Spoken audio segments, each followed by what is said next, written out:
So you have seen that inheritance is a good thing. It prevents code duplication and allows us to reuse code. For example, here we have this bird class that inherits from the animal. So it inherits all the features of this animal class. In this case, we are reusing the eat method here.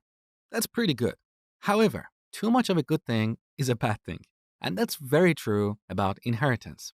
Because too much inheritance between classes can increase complexity and introduce various kinds of issues. Let me show you an example. Here I'm going to define a class called chicken. Well, a chicken is a bird, so we can inherit it from the bird class. And here I'm going to use the pass statement to define an empty class.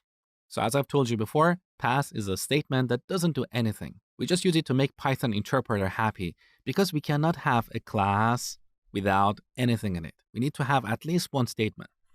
So here we have the pass class. But there is a problem in this code. What is the problem? Well, the chicken class inherits all the features of the bird class, but a chicken cannot fly. So with this implementation, I can create a chicken object and call the fly method on it. So this is an example of inheritance abuse.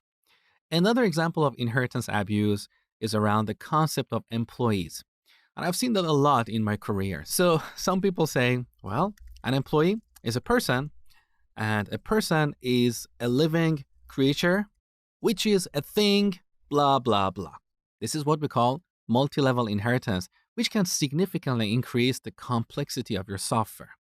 To tell you a little story, in one of my previous jobs, we had this consultant and he was charging like $150 an hour or more. And he came up with a huge inheritance hierarchy like this. In fact, 3 times bigger than this. There were so many levels, and he essentially tried to model the entire universe. This is really, really bad. Just because an employee is a person, and a person is a living creature in the real world, doesn't mean you should have classes like this in your software. The methods you add in your classes are there to solve a business problem. That is the focus of your software.